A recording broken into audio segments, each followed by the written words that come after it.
Hello and welcome to Lakewood Next Daily Devotions. In our passages this week, we're going to be coming to a close on the main body of the Sermon on the Mount. And Jesus does this by giving us a call for a decision to be made. Kind of brings about the idea like the best sermon in the world, of which this probably is it, but the best sermon in the world, it really holds little value to the individual if it's not applied to your life. You know, the Bible, it's not just information to be learned, it's actually truth to be applied. And so now we come to this conclusion of this incredible sermon where Jesus calls us to take action. Starting in Matthew chapter 7 and verse 12, it says, "So, whatever you wish that others would do to you, do also to them, for this is the law and the prophets." That's what we know as the golden rule. You know, do unto others as they would do to you. And Jesus says this is the law and the prophets. Most likely what he's referring to here is Leviticus 19:18, where it says, "You shall love your neighbor as yourself." Essentially, that we pursue the good of others. This is actually kind of key to understanding the application of Jesus' teaching. Later in Matthew 22, Jesus is going to be asked which is the best commandment, to which he replies, what the greatest commandment is, and he replies, first he quotes Deuteronomy chapter 6, and he says, "Love the Lord your God with all your heart, with all your soul, and with all your mind." But then he says the second is like this, and he quotes Leviticus 19, "Love your neighbor like yourself."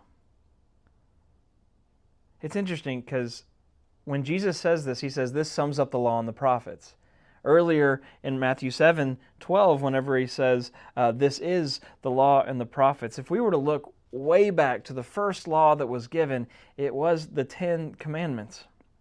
And even within the 10 Commandments, the first 4, they talk about how we love, treat, and live with God, how we love, serve, and live with God. And then the last 6 are how we love, serve, and live with each other. Essentially, loving God with everything we've got and loving our neighbor as ourselves. We are called to love our neighbors in the same way we love ourselves. And when we pair that with the next verses in Jesus' sermon, we get a picture of a way in which this can be applied.